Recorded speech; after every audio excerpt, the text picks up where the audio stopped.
j'ai supprimé 16 habitudes pour développer un mindset de riche. Vous écoutez votre meilleur coach pour changer votre vie, qui est en train de murmurer à la meilleure version de vous-même, qui d'ailleurs arrivera bientôt. Je suis Chérisse, coach Glow Up en réalisation d'ambitions personnelles et professionnelles, mentor multipotentiel. Je t'aide à réaliser toutes tes ambitions de vie en trouvant le chemin et les solutions en toi. Ici, tu vas apprendre à créer tout ce que tu désires dans ta réalité, en construisant un plan et des habitudes qui vont te permettre de réussir tout ce que tu vas entreprendre dans ta vie. Alors, de quelles habitudes il s'agit ? Alors là, je vais vraiment vous parler de mon expérience personnelle, de ma vie, des choses dont j'ai pris conscience et que j'ai dû transformer pour justement manifester une autre vie. Alors, il faut savoir que déjà, la chose la plus importante et la plus difficile, c'est de prendre conscience de ce qu'on fait mal. Donc, pour ça, vous pouvez soit aller voir un psy, soit demander à des amis, soit simplement voir des vidéos YouTube où vous allez vous reconnaître, parce qu'il y a beaucoup de vidéos YouTube où on parle de richesse, on parle d'habitude, etc., où on met le doigt sur certaines mauvaises choses et là, bam, vous dites « Ah, mais moi, je fais ça. » Mais en fait, c'est vrai, c'est pas bien parce que si, parce que ça. En fait, là, vous allez comprendre votre système de pensée. Donc après, il faut vraiment consommer. Moi, c'est vraiment quelque chose que je fais tous les jours. Je suis accro à la consommation de vidéos enrichissantes, inspirantes et motivantes. Donc, tous les jours, je regarde des vidéos, que ce soit sur la psychologie, la neuroscience, que ce soit sur la richesse, l'argent. Je regarde des vlogs, la vie de personnes riches, leur lifestyle surtout.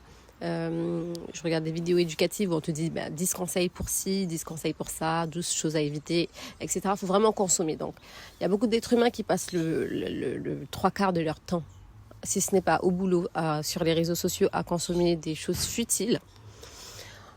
Faites en sorte quand même d'utiliser l'outil, le téléphone qui vous prend le plus de votre temps de vie à des choses qui vont vous servir dans la vie, qui vont servir votre meilleure version, votre future version de vous, ou la version actuelle qui est en devenir.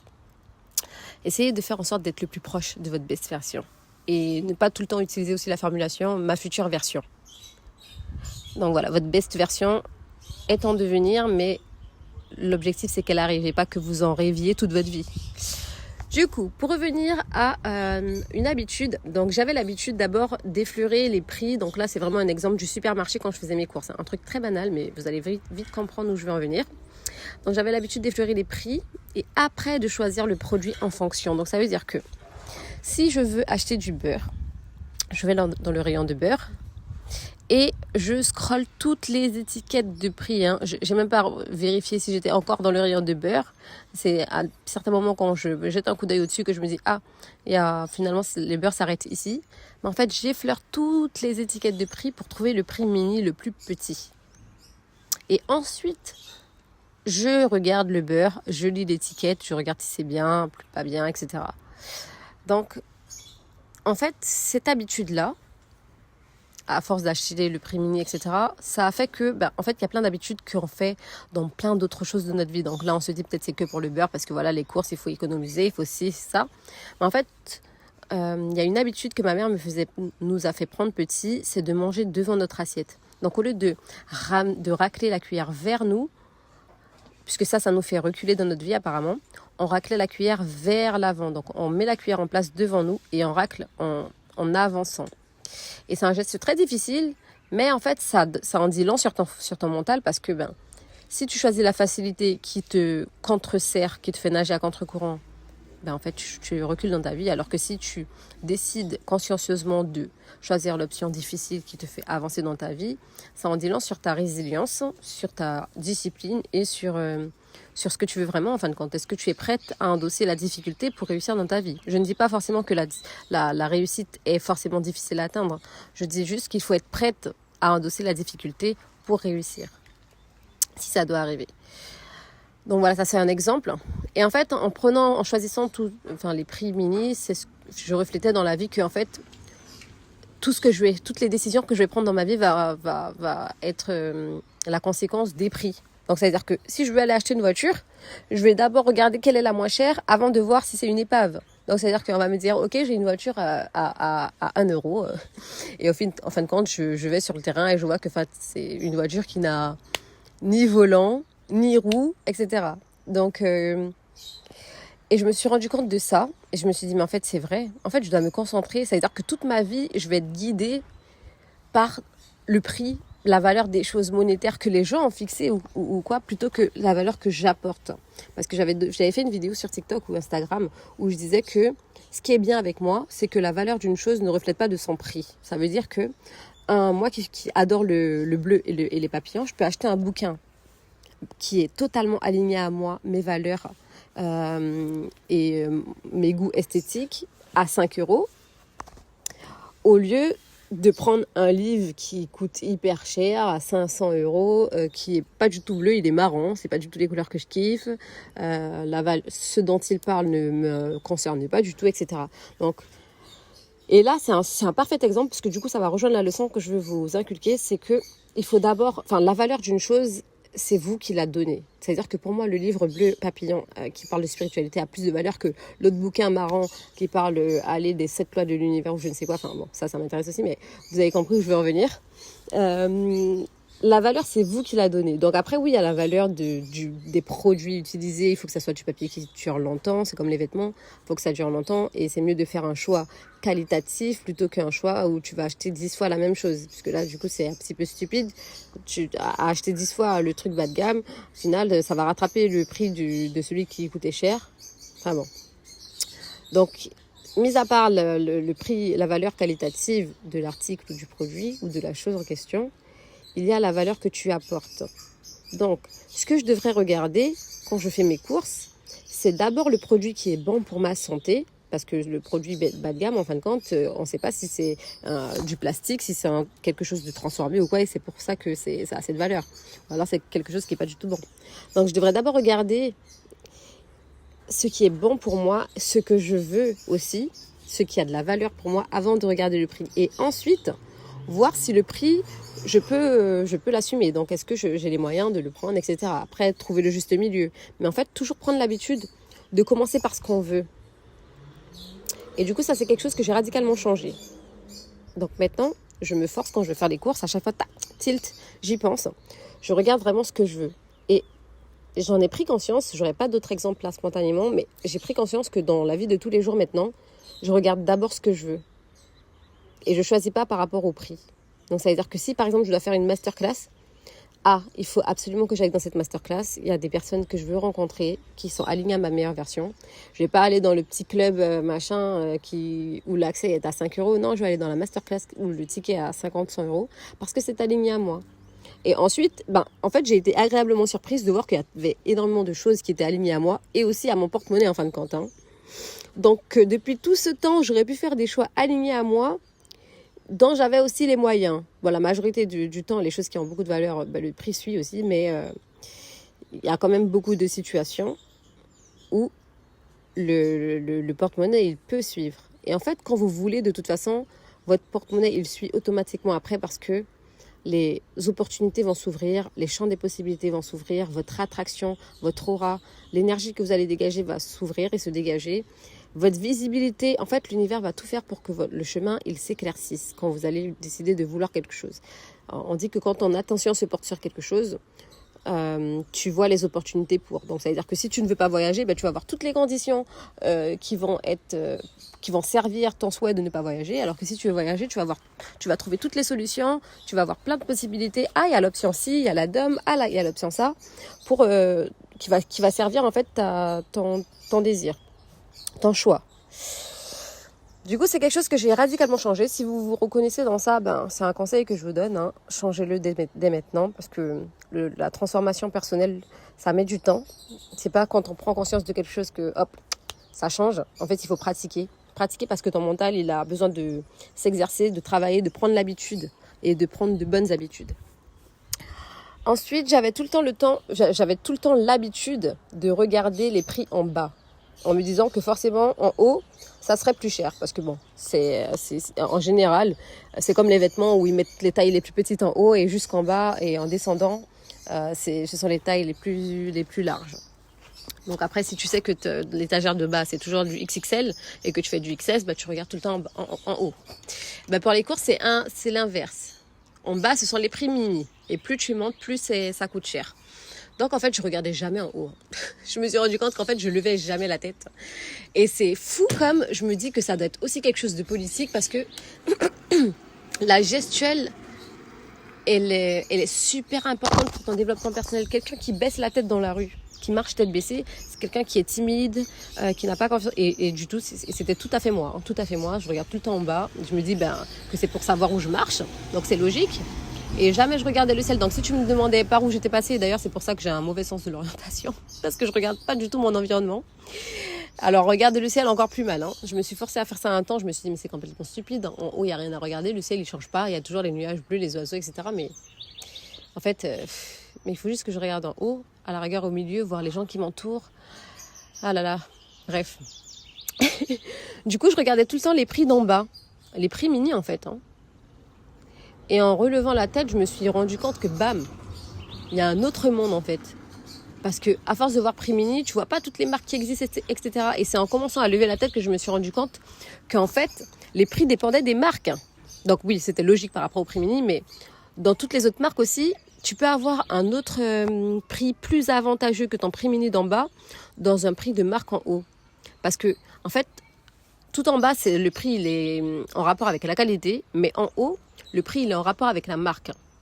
Donc ça veut dire que, on va dire que toutes les qualités en haut sont bonnes.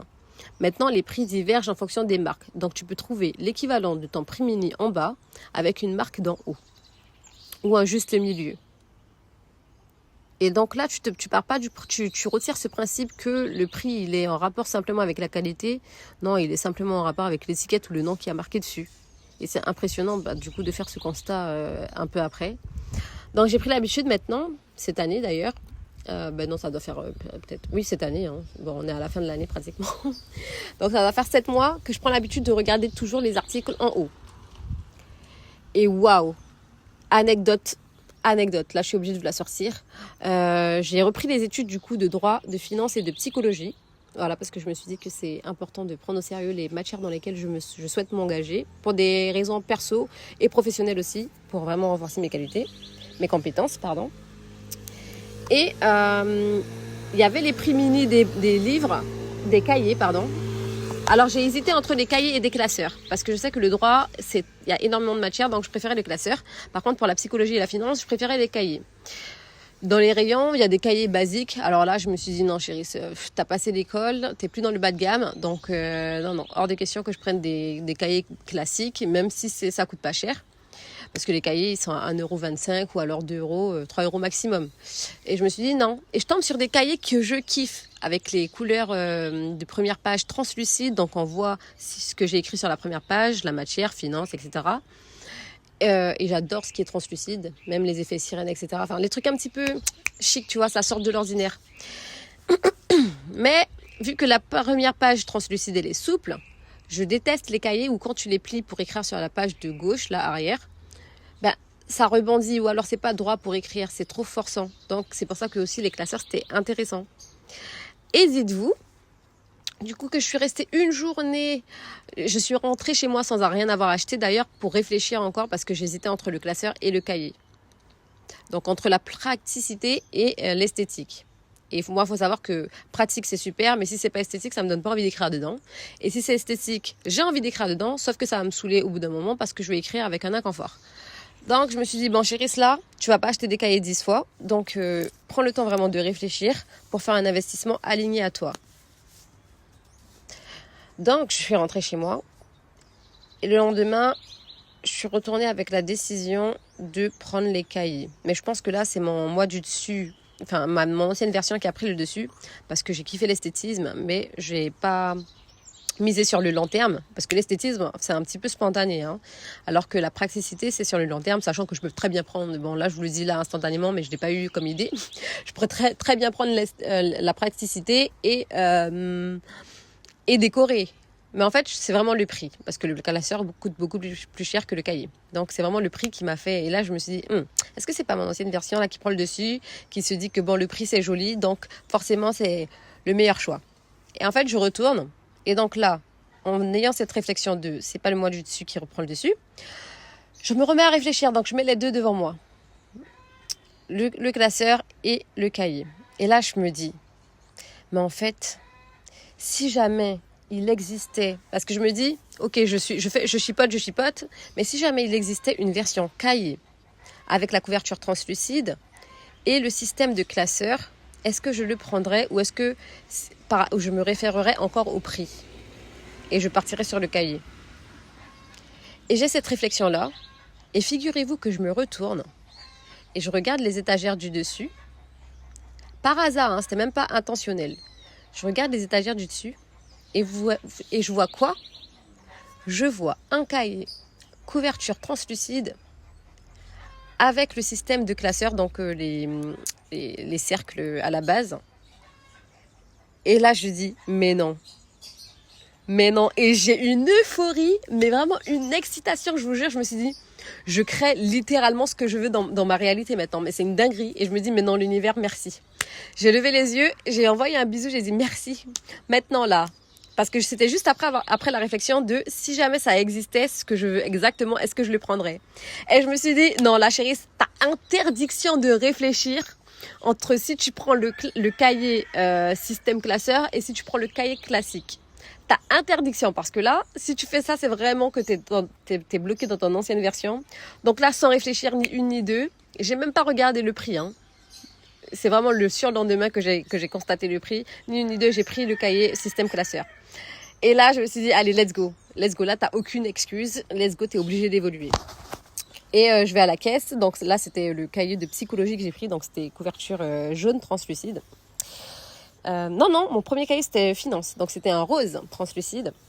Et le lendemain, je me dis, go, il faut que j'ai tous les cahiers pour bien démarrer mes études, parce que comme par hasard, quand je consomme du contenu sur TikTok, oui, Instagram ou YouTube, je choisis pas forcément les matières. Je tombe sur une vidéo spirituelle, psychologie, hop, je prends mon cahier psychologie. Si je tombe sur une vidéo éducative financière, hop, je prends mon cahier. Donc je me dis, il faut absolument que je dispose de tous mes cahiers pour évoluer, parce que je dois laisser aucune information passer. Et donc, je retourne le lendemain pour prendre mon cahier de psychologie et couverture jaune. Et là, elle me dit, c'est 10 €. Je dis, attends, sérieux? Je me dis, attends chérie, t'as vraiment acheté un cahier? Heureusement que c'était déjà fait, hein, parce que je pense que j'aurais réfléchi vraiment à... En fait, ma pensée aurait été, bon, ok, c'est bien d'avoir ce que tu veux, mais quand même, la valeur des choses, tu vas pas te faire berner à acheter un cahier à 100 €, quoi. Et en fait, heureusement que je l'avais pris, parce que du coup, je me suis dit, vas-y chérie, ta best version, elle peut acheter un cahier à 10 € quand même. C'est pour ta réussite. Tu te rends pas compte de la valeur que tu vas mettre dans ce cahier, parce qu'en parlant de psychologie finance, c'est pas comme si tu allais faire des mathématiques. Bon, je dénigre pas les mathématiques, mais voilà quoi. L'importance de la chose qu'il y aura dedans, je me dis, c'est de l'or. Donc tu peux acheter un cahier à 10 € pour y intégrer de l'or. Si c'est pour que tu deviennes riche plus tard, que tu deviennes ta best version, petit moment de visualisation. Donc let's go. Donc j'achète ce deuxième cahier à 10 €. Bon. Et mais j'allais dire mon ego, je sais pas si c'est mon ego ou mon ancienne version, en tout cas elle a pris un coup, hein. Je me suis dit, bon, là on est passé dans le chic, hein. Pourtant c'est 10 €, hein. Je suis capable de mettre beaucoup plus de 10 € dans autre chose, mais là, le fait d'avoir l'habitude d'acheter des choses à moindre coût et de tripler de 10 ou de 6 fois le coût de l'article, ça te fait une prise de conscience un petit peu, en fait tu sors vraiment littéralement de ta zone de confort. Parce que acheter... je sais pas moi, un sac à main à 10 € ou une paire de talons, c'est pas pareil que d'acheter un cahier que tu as l'habitude de tout le temps acheter à 96 centimes au prix mini. Donc voilà. Ah là là. Et là, comment j'ai fait un reset de ce genre d'habitude? Je vais vous dire concrètement. 1.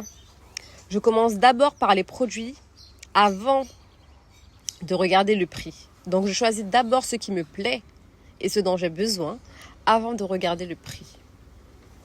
2. J'ai pris l'habitude de me promener et de rentrer dans chaque magasin chic pour vraiment sortir de ma zone de confort. Là, c'est go. Je me pousse, hein. Vraiment, je me pousse à faire des choses dont je n'ai pas l'habitude pour manifester l'aura, l'univers, l'atmosphère de ma best version. Donc, je rentre dans les magasins chics sans même savoir si j'ai les moyens ou pas. Je m'en fiche. Je regarde les étiquettes histoire de me familiariser avec les prix, me familiariser avec l'atmosphère. Vous allez voir que dans les magasins chics, déjà, il y a moins de personnes, donc ça fait littéralement le tri, puisque 99% des personnes ne sont pas dans ces magasins. Les caissières ou les personnes qui y travaillent aussi n'ont pas la même aura que les personnes qui sont dans les magasins prêt-à-porter où tout le monde va, où c'est le brouhaha. Les gens sont calmes, ils sont posés, ils parlent avec toi avec soin. C'est pas, bon allez, vous prenez quoi, vous choisissez quoi, on n'a pas le temps, il y a des clients qui attendent, etc. Non, vraiment, familiarisez-vous avec cet environnement. Et c'est exactement le même principe que fréquenter des personnes qui sont là où vous voulez être. Fréquenter des lieux. En fait, je vous dis ça, mais la seule chose que j'ai pu commencer à faire, c'est vraiment d'aller dans les magasins chics. Parce que aller dans des... Ça fait peut-être 2 semaines que je le programme ça. En fait, il faut que je trouve les lieux. En fait, il faut vraiment que je détaille ce plan d'action, là, cet objectif. Que je trouve les lieux où il y a des personnes qui sont alignées à ma best version. Ensuite, que je trouve les habits accordés et que j'y aille. En fait, que j'y aille, c'est tout, que je me bouge le cul. Que je regarde sur Internet. Ça, j'ai regardé sur Internet, mais j'ai pas encore trouvé de lieu. En fait, je sais même pas s'ils existent à Saint-Laurent-du-Maroni parce qu'il y a tellement de choses à développer et il y a tellement peu de personnes qui ont la... En fait, toutes les personnes qui ont la vision, elles partent d'ici. Donc ici, il n'y a pratiquement rien. Il faut vraiment dénicher. Ne serait-ce que les beaux endroits. Il y a un seul magasin qui a fait l'effort d'être potable esthétiquement et hygiéniquement parlant. Bref. Donc, c'était pas le sujet. Du coup, de prendre l'habitude d'aller dans les lieux. Donc, j'ai pris l'habitude littéralement de rentrer dans des magasins quand je me promène à pied. Même si je suis habillée en mode savate, machin. Je rentre dans les magasins. Ne vous inquiétez pas, le matériel sur moi va évoluer progressivement. 3, je prends vraiment le temps de bien tout regarder avant de choisir et de tenir entre mes mains ce que je ne peux pas encore m'offrir pour visualiser. Donc c'est pareil que dans les magasins. J'ai carrément pris des sacs à main comme si j'allais les acheter. Je me suis mise dans un rôle. J'ai pris un sac à main, j'allais dire Louis Vuitton, mais c'était pas Louis Vuitton, c'était Chanel, je crois, je sais même plus. J'ai pris un sac à main. Oui, c'était Chanel. Et il y avait aussi... c'était des assortiments. Il y avait la valise assortie au sac à main, à la sacoche. Je me suis dit, mais c'est trop bad ça. Au lieu de chercher dans différents magasins des valises assorties de la même couleur, là, tu as tout le packaging. Donc, j'ai essayé carrément devant le miroir. Je me suis dit, bon, ça se fait peut-être pas pour la caissière qui espère que j'achète, mais en fait, elle espérait rien du tout. Elle a l'habitude des personnes qui déboursent ici, donc au final, elle m'a plus conseillé. C'était sereine, c'est moi qui me suis fait énormément de souciance, alors que ça s'est super bien passé. J'ai essayé le sac A, j'ai essayé le sac B, je me suis trop sentie bien. Au bout d'un moment, je me suis dit, vas-y, je vais pas rester dans le magasin comme si je cherchais un abri. Donc, je suis partie. Et cette journée m'a fait du bien parce que ça restait une anecdote. Et en fait, c'est une émotion qui m'est restée et que j'ai à plusieurs moments dans la journée quand je pars, quand je marche, je passe devant des magasins, etc. Et en fait, ça, c'est vraiment pour décupler le pouvoir de l'attraction. Ça veut dire que vous attirez la vie que vous souhaitez manifester en ressentant des émotions. Franchement, écoutez mes autres podcasts ou cherchez vraiment c'est quoi le pouvoir de l'attraction. Mais c'est vraiment basé sur ce que vous ressentez. Si vous avez tout le temps l'habitude de ressentir le stress, la souciance, ça va vraiment manifester, ça va attirer ça dans votre vie. Alors que si vous faites attention à vous concentrer sur les énergies positives, la sérénité, la liberté, etc., ça va attirer ça. Voilà, donc voici les 3 actions que j'ai concrètement fait pour transformer et supprimer les habitudes de mindset de pauvre là, pour radicalement les changer, les transformer en mindset de riche et me rapprocher de plus en plus de ma best version. J'espère que vous avez kiffé ce podcast. N'hésitez pas à me contacter en privé pour avoir des questions. Les filles qui souhaitent parler argent, business, développement personnel, spiritualité, etc. et évoluer ensemble, je vous invite à rejoindre le club privé. Le lien est dans ma bio Instagram. N'hésitez pas à me contacter, je me ferai un plaisir de vous aider. Et je vous rappelle que les coachings maintenant sont organisés, donc sont ouverts un mois sur 2 et les inscriptions sont programmées du vendredi au dimanche, donc soyez prêts et à l'affût de la prochaine ouverture. Les coachings sont de nouveau ouverts. Rendez-vous à dimanche prochain, je vous embrasse.